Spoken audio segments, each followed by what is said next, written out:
Hi, good day. This is Cherian, a business mentor and an executive coach for the last 12 years after a very long 3 decade corporate innings. Uh, and today, what I'm going to be talking about is all about the intricacies of a family business, right? And you must be wondering why I chose family business, because family business is like a huge jigsaw puzzle, right? And I think it's always interesting and challenging that when one starts actually dealing with the family businesses, and I've dealt with many in the last 12 years as a mentor and as a coach. And interestingly enough, in fact, in my 3 decade corporate career, a couple of them were with very large Indian family businesses, right? So today's video is going to be, I would say, more conversational. It's not going to be one of those crisp and to the point kind of videos. It's going to be more conversational. It's going to be more of my experiences and my takeaways from what's good about a family business and what are the things that actually hold them back and what they can possibly do and what some of them do. So coming back, I said that family business is like a huge jigsaw puzzle because I've worked with family businesses across multiple sectors. It could be in manufacturing. It could be manufacturing different kinds of products across different generations. It could be diversifications. It could be in FMCG. It could be in real estate. Uh, it could be in trading products. It could be with all kinds, because different family businesses are evolved differently depending on how it's been passed on from one generation or it's been started by one generation and then getting passed on to the next generation. So most often when I get called in as a business mentor by a family business, it's because the family business is not exactly in the best of health, right? So I'm like a family doctor, right? I can't treat uh, the business unless I know what the symptoms are, what the dynamics are. And I think that's the reason I use the word jigsaw puzzle, is because dynamics are extremely complex, right? I've had cases where it's a father-son combination. It's a case where father and brother-in-law, or father and nephew, uh, and each of these play out differently because their equations are dynamic, right? The person who founded the company is got his own coterie around him or her, trusted lieutenants who've been with the earlier generation for years, maybe decades. So they've got the year of the owner, right? And then there's the next generation which has come in and trying to not exactly follow that path, but create their own path. They want to get into a new business, want to get into a new product line, want to get into a new market. And there are a lot of pushes and pulls in terms of what one generation thinks is right and what the other generation thinks is right, right? And quite often you go in there as a match referee and you're sort of trying to figure out uh, what was the original vision, what is the vision now, right? Uh, and I think the starting point is really the lack of alignment, right? Uh, between what a founder visualizes for that organization and what the team around them is capable of delivering, right? And if these two things don't match, right, the vision remains only a vision, right? Somebody wants it to be a 100 crore company, somebody wants it to be a 500 crore company, somebody wants it to diversify. And a lot of the vision is only it's in the head, it's maybe in a piece of paper, it may be in a presentation, but it's not been broken down into the nuts and bolts of who's going to do what, how it's going to happen, who's going to be accountable, who's going to be taking ownership, what are the kind of timelines, what are the kind of planning, what are the kind of strategies, what are the kind of financial decisions. And this is where, I think when we start marrying the best of an entrepreneurship mindset of a family business with the best of a corporate structure, which brings in visioning, strategy, planning, actions, timelines, measures, goals, right? Uh, Product strategy, marketing strategy, channel strategy, organization structure, policies, processes.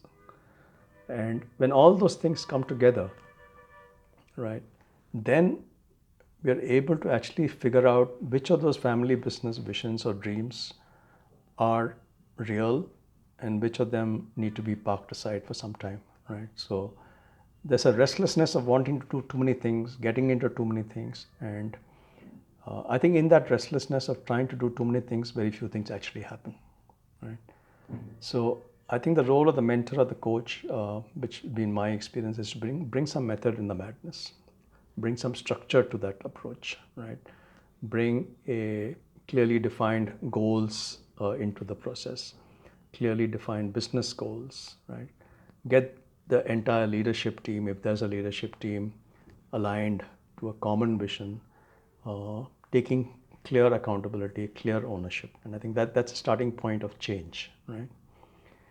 The second area where most family businesses struggle is the lack of empowerment. Right?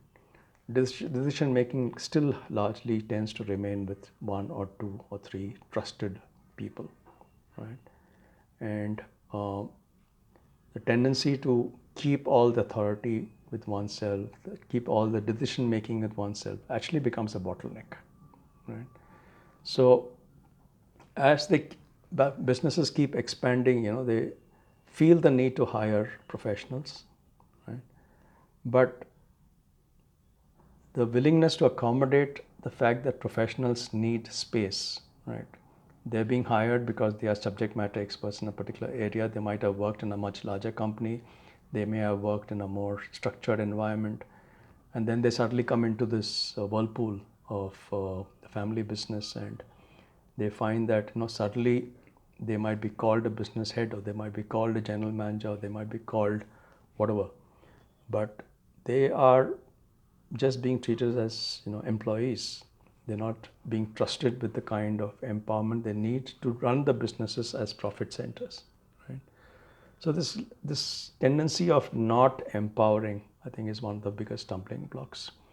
The tendency of micromanagement is one of the biggest stumbling blocks. The tendency of wanting control on everything is one of the stumbling blocks, and not being inclusive in taking all the inputs of the various leaders, right?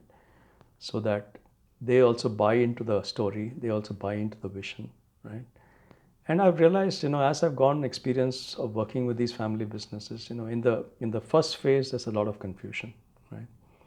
Within the first 3 to 6 months, I think a lot of the confusion actually comes down, right? In the 6 to 12 month, things start falling into place, right? And sometimes at the end of 12 months, I say, look, I'm stepping back. Now you guys run it for some time on your own in the way that we've agreed, right? And as you're progressing, as you're doing, if you think you're getting stuck, I'm always there as a mentor, right? So what I find invariably is that most of these organizations have come back to me after a year for the second phase of the engagement, by which time they have made progress, but they're still not where they want to be, right? And I think in the second phase, the engagement is very different, because then by then they've got used to working in some kind of a structure. They use formats, they have business reviews.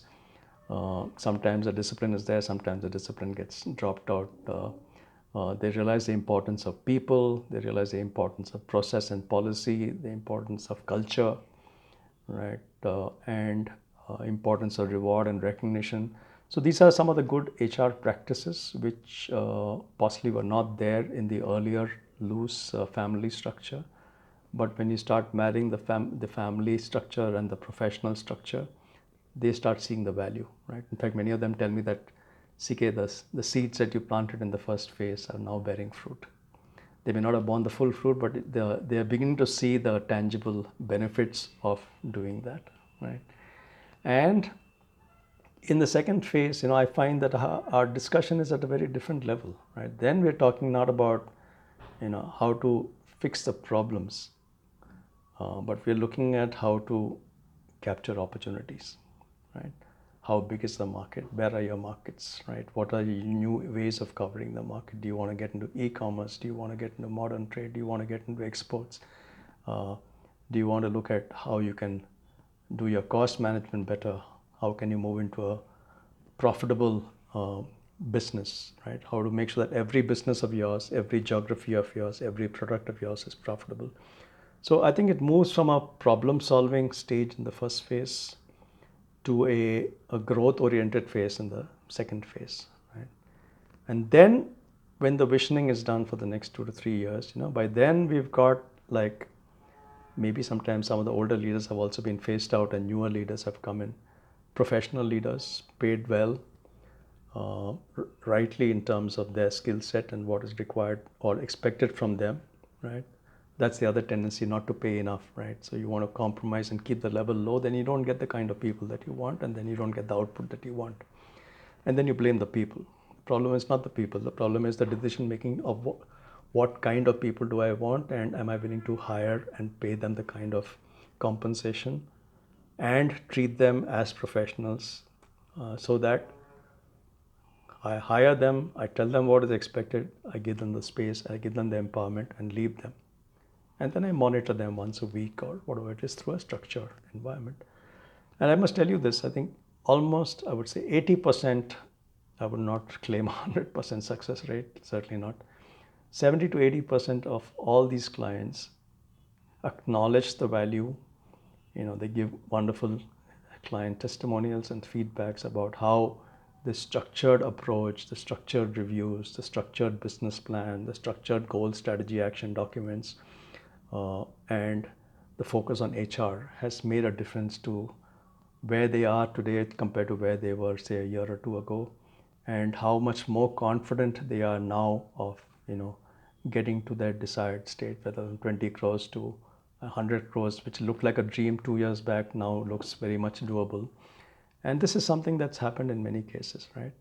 Some family businesses don't have the next generation interested in them, in the business, so they just want to possibly scale up and build valuation and sell out, right? Which is what a couple of my clients have done. There are other family businesses which want the business to be retained in the family. They want the control to be retained in the family. They don't want investors coming in and taking control. They want the next generation to get involved.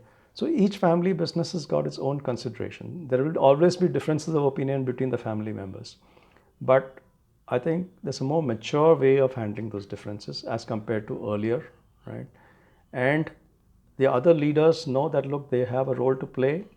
And they also know that, look, at the end of it, the decision making is still with the key family members, because it is a family business, right? You can't take that away, right? But I think it's a much more mature kind of a organization setup. The jigsaw puzzle actually falls into place. Different elements of the jigsaw start falling into place, and I am personally very happy that with every family business, or like I said, 80% of the family business I've been involved with, where the owner has realized the value. I mean, initially may have been skeptical. What is this mentor going to do? I have my own trusted advisors. What is an external mentor going to come and add value, right? Will he just come and give some gyan, do this, do that, and get on with it? Or will he actually handhold me in, implementing the change, right? And if once they start tasting the handholding, they start tasting the success, I think then things change a lot, right? I also realize as a mentor or a coach, I can't do everything myself, right? So I bring in the right stakeholders. If they need something on CRM, they need something on ERP, they need something on recruitment, they need something on, high training or leadership development, So I'm reasonably well networked, so I refer. Yeah, these people could possibly be of help to you. You evaluate them. If you find them suitable, you please take them, right? I have no stake in whether you choose them or you choose somebody else. But they suddenly start seeing one as a, if CK is there or whoever is there, he is part of our journey, right? He's part of our journey, and because he's part of our journey, he will always do or say what is best for us. He's not going to be looking at it from his interest only, right? He's the first one to say, let's stop the engagement or let's reduce the frequency, because he thinks that's the only way the organization will develop. So I think family businesses which have tried to fight their own battles often struggle, right? Because the differences between the generations starts playing out in all kinds of forms, right? It's not just the immediate family. There's the extended family. There's the spouses who come into the picture. It's a mixture of emotions, mixture of financial commitments. Some people working very hard. Some people just accruing the benefits of being part of the family. And I think an external mentor or an advisor or a coach is able to change the mindset, not just temporarily, but change the mindset for good once and for all, right? After a couple of years, if the mentor or advisor is not there, I think the organization is on autopilot. So the reason I said this is more like a conversation, it's more an experience share. It's not a crisp 4-minute video, if that's what we're expecting. I'm sorry about that. But actually, I'm not sorry about that, because I'm sharing what I think needs to be done. I can talk for another 10 minutes on this topic or more. But I was just trying to capture the essence of the fact that, challenges that family businesses start off with, and then along the way, how they realize getting that whole combination of entrepreneurship and structure, corporate structure, and entrepreneurship, innovative mindset of risk taking, of wanting to do things.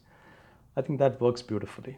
So I just want to share this experience, and I think I'm more than happy, along with my colleagues and other experts that we have in our communities, to actually be there as a advisor and a guide and mentor and a coach.